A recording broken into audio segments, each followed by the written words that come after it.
Hello, welcome to the Writers and Illustrators of the Future podcast. This is John Goodman, your host.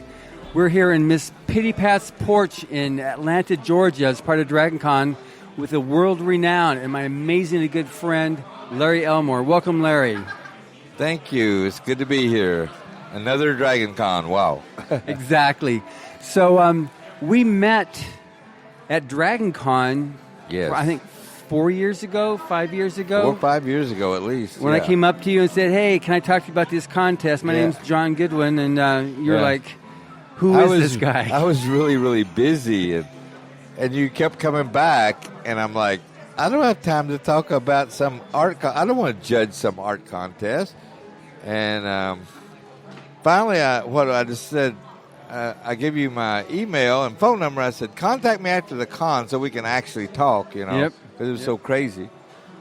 And you did, and the rest is history. Really, it's a good thing I'm involved in. I like it, and I think I've been there every year ever since. Yeah, since then, you've been there every year. Big award ceremony and everything. It's wonderful. Now your wife comes with you, too, so that was a lot of fun having her meet everybody. Yeah, it was. And you did a book cover for us, too, a couple years ago. Yeah. Which added to your randomness at DragonCon that year with everybody wanting to get the poster signed. Yeah, that's right. But it's a really good contest. That's all I can say, man. It really is. Go ahead. So, just with that in mind, is what to you, in your estimation, having been with it for some years now, what's the biggest benefit you see to the contest for the aspiring artist? Man, for me, it's like one of the greatest contests you can enter. It's so open. There's no money to pay, no charges, no anything. It's you do your pieces of art and you submit it, and if you're picked in the quarterly bunch, that's good. If you're not, you try it again. I've seen winners and even grand prize winners overall for the year that tried many times, and it's not. And this is judged so fair. It's not about who you are. We don't even know. I'm a judge. I don't know how old you are. I don't know where you're from. I don't know what color you are, what religion you are, what anything. All I look at is art. And about every quarter, I help judge about, 12 or 14, 16 pieces. And I just put them in order. And what I like the best down the line. And believe me, it's very difficult to do. And I think all the judges do this, and they compile it all, and a winner comes out. And we don't know anything about them until we go to the award ceremony and we see the actual winners. And they're all ages. I've seen some that's so young, I thought they should be in grade school, and I've seen some that's older than me, and I am old. So it's great. It's great. So that's awesome. Now, in terms of an artist's journey to actually get to being an established artist, I mean, sometimes, because I've talked to a lot of people over the years, and they had this idea that, you don't have all the obstacles I have to overcome to be able to make it. So you had that golden spoon. Like, let's see if we can a little bit kill that myth. Yeah. Well, when I was starting out, I don't think there's any kind of contest like that. Not that I'm aware of. No. It was just hard work. You worked, you submitted, to magazines, books, whatever, and finally, if you're good enough and lucky enough, you get published. Of course, when I was doing this, there was a lot less competition. I was one of the early people in fantasy art, but it was still stiff because there was a lot less publications like there are now, and.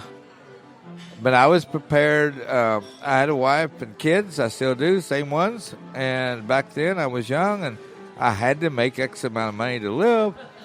It was stressful, but I did it, stayed at it, and slowly things started working for me. With a contest like this, I think just the fact of entering it and it being so fair, it breaks the ice for you, because I was always afraid to enter contests because, it's going to cost me money, or it's already rigged, or they're going to pick their friends, or if you're not from New York or something, you're not going to count. Yep. I'm from rural Kentucky. I grew up there. So I thought, oh, this stuff is just baloney, or it's preconceived who's going to win. Yeah. But then when I got involved in this, there is no preconception. It is wide open. Yeah. You, no matter what kind of art you do, stand just as good a chance as anyone at winning it. We judge totally on what your art looks like. It doesn't make any difference if it's digital, if it's original oil paintings, if it's pencils, charcoal, mixed media, pastels. What does it look like? And how well it is executed? And I'll tell you now, if you're going to enter, sometimes the quarterlies are weak. If you're not that good, you got a good chance of winning. And then some quarters, it's like everybody's really good. Like, man, I'm glad I wasn't entering this year. So, but you never know. And if you don't get it one time, try it again. That's the key point. Is persistence. That is, try it again. And what happens? Some of the, I as a judge would start recognizing a style. Like, hey, wow, this person's getting better, and I recognize their style, and that does mean something. Even though I don't know who you are, I just recognize the art, and or the art style. Yeah. And so it's important. And then winning it, you wouldn't believe what happens when you win. It's like you've died and gone to heaven and went to Hollywood. Literally, that's what happens. Yeah. And it's really fascinating. It's a big boost, a big feather in your hat. You get published. In the last, I don't know how long it's been happening, but I know the last few years, the book is published with your art or your story in it. Hits a New York Times bestseller list. So you're seen a lot, and it's something to brag about, something to put in your portfolio. And I'm sure, well, I've talked to some past winners, it's a huge kick in the butt for you, a huge step forward. And that's what you need when you're starting out. And no matter how old you are, if you're starting out, you're starting out. It doesn't make any difference if you're 19 or 69. Yeah, we had one of our winners about 4 or 5 years ago. He was 64. Yeah. He finished one career and he wanted to get it back into art. Didn't one of the writers last year said, I bet I'm the oldest winner. He was like 70 or something. Yeah. And somebody said, I think there's somebody older than you that won. But he was excited as a kid. Yeah. Because that was his love. That's what he always wanted to do. Yeah, we've had multiple people that have gone through their whole life. That, like you said here, you have a family. Yeah, and some of them retired from a job, and now they're trying to do what they love the most. Either writing or art, And in publishing, and quite possibly also in illustration as well, they shy away, the main houses shy away from older people just because they want to invest in somebody, know that they're going to have many years ahead of them. Here, it's like, that's not what it's about. It's about if you got what it takes. It's about the quality of what you're doing. That's what it's about. And I look at it this way. If you're an artist or a writer, if you're good, people want to see it. If you died 5 years later of old age, at least we had you for 5 years. Yep. I mean, there's no guarantee if you're a young artist or writer in your prime, anything can happen in this world. That's so right. if you can get 4, 5, 10 years, that's great. Because it fulfills that desire in you, that yearning, and that you want to create. And it fulfills that creativity, and you're starting to be noticed, seen, published. That's wonderful. That's what it's all about. To share what you do with other people. That's the whole thing. And one thing that's really good, too, about the Illustrator contest is because there's no language connected with it. You can be from anywhere in the world and submit. Yes. And I love it when we see art styles from China, from Japan, from Korea, from Africa. And they've all won. All those different art styles have won. Yeah. That's what's so great about it. Even people that's won and they can't even get out of their own country to come to the awards. Yeah. That's sad, but they are happy they won. And it's a worldwide competition. Because even if the winner can't make it here, one thing we also do is we have a lot of media we do for the winners to help get their name in front of potential clients, fans, to help them launch that career. This is one, now it's starting to get a little bit more popular now, but it was the best contest you've never heard of. Like I said, when they was trying to get me as a judge, I didn't know what in the world. I thought, well, it must be for like one of these big magazines, art magazines or competition. I thought, I don't know if I want to fool with that. If you're not so-and-so or so-and-so, you're not even going to be looked at. Yeah. And but when I started getting involved, when I first went out there and seen what was going on, I couldn't believe it. It's great. It's fair as fair can be, and it doesn't cost you anything. The original judges on this thing, like Kelly Freas, Frank Frazetta. Yeah, those are the guys that started. Yeah. Yeah.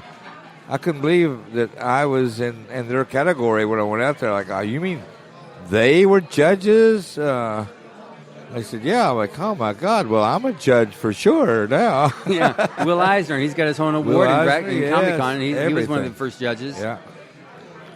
So any advice you'd have to give to the aspiring artist? Do the best you can do. Keep learning. And if you try to see when you're in a rut, look at what you're doing. See if there's progress being made. Find your weak spots and practice. Get good as you can get. As far as a contest, don't enter any old piece. Pick out the best you got. Really look at it. It's all important. And you've got to develop a tough skin no matter what. Yeah. When I was trying to get jobs in freelancing, and you'd get rejection letters or nobody even respond at all, and you think, well, I'm no good. I'm going to go up and die. Get all depressed. But that's part of it because you're sticking your heart out there. Yeah. It's not like you're trying to get a job digging a ditch and they say, we don't need any more. And you're like, thank goodness, When it's art, like writing or so, when you put you into it, a rejection, it's not a rejection. It's just like that time, yours wasn't as good as someone else's. Don't take it personal. Or they weren't looking for that particular style. They weren't looking for that particular style. Don't take it personal. Keep on keeping on. If you love what you're doing, keep getting better. Always get better. Here's what happens. When you're young, think of when you was a kid. You draw a cat, and you show your mom, said, look at that cat. To you, it looks like a cat. To your mom, it looks like a couple of circles and some garbage. And she goes, yes, that's beautiful. Okay. You keep getting better, and one day when you're about the 6th grade, you're like, that don't look like a cat much. And most people quit drawing at that period. Us hard-headed ones, we're like, well, I'm going to make it look like a cat, and you keep going, and you keep going. Be critical of your own work and look at it. Look at it in the mirror sometimes, backwards. Get a fresh look, and try to see your flaws, your weaknesses, correct it, and try to put your best stuff forward, especially when you're trying to get work or when you're in a competition like this. Do the best you can, and that's what it takes. Yeah. If you want to break in, it takes the best you can because you're competing with a lot of people that's doing the best they can. And it's persistent. You can't do it halfway. Yeah, you can't do it halfway. It's got to be everything you can do. And just to answer that question that you're going to be asking, well, how do we enter this contest? You go to writersofthefuture.com, and it's enter the Illustrator contest, and it's 3 pieces of art. It's got to be illustration. It's an illustration contest, not a fine art contest. Yeah. So you submit the 3 pieces, and it's free to enter. It's free to enter, and no fee at all, and it's blind judging. So you're going to win because of the quality of your art only, not because of any other reason, not because of race, ethnicity, sex, anything at all. It's strictly because you're a darn good artist. I don't know. When I'm judging, you could be a Martian. I don't know. I just look at the art. Exactly. So anyway, thank you very much, Story. This has been great talking with you. And thank you very much for listening to this podcast, the Rise of Future podcast. Please subscribe. It's available on all types of channels. Writers and Illustrators of the Future were contests created by L. Ron Hubbard with its sole purpose of providing that launching pad for the aspiring writer and aspiring artist. So again, thank you very much for listening, and thank you, Larry. All right, thank you.